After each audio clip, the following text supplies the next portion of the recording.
The shooting of Trayvon Martin, that Florida teenager killed by a neighborhood watch volunteer, has sparked outrage across the nation.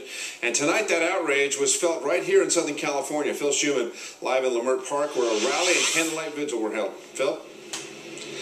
Well, tonight, anger, frustration, disappointment, sympathy for the Martin family, all those emotions on display at a huge rally and protest earlier tonight here in Liemert Park. Generation will not tolerate it. We will stand, we will fight, and we want him arrested. They may be 3,000 miles away, but their messages, their demands for justice, their pleas for fairness will be heard loudly and clearly in Florida.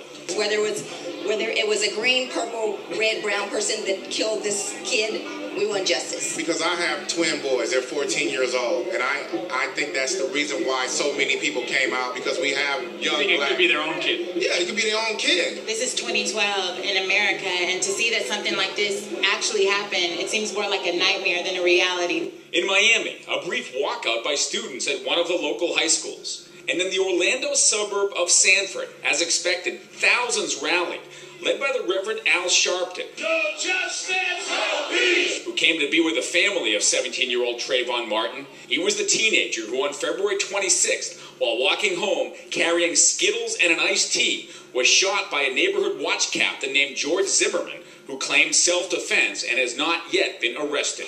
Trayvon represents a reckless disregard for our lives that we've seen too long. I am Trayvon Martin. And back in Liemert Park, protesters heard the updates from today. The police chief in Sanford taking a lead, the feds looking into it, a special prosecutor appointed. Positive steps? Yes, but just the start, says Kayla Granberry, just 1 year younger than Trayvon Martin. If the community comes together, hopefully we can make a change. You know, that's all I hope for, a change, because these things happen and nobody does anything, and it's time that we do something. The city manager of Sanford, who happens to be African-American, so far has resisted calls to fire the police chief. He's taken a voluntary leave of absence. There are special prosecutors. There are now task forces looking into all this. Politicians and law enforcement like to say they're immune from the kind of public pressure being exerted on them right now, but it's tough to imagine they'll be able to withstand that and not file charges ultimately against George Zimmerman. Reporting live in Liemert Park, I'm Phil Schuman. Carlos, Liz.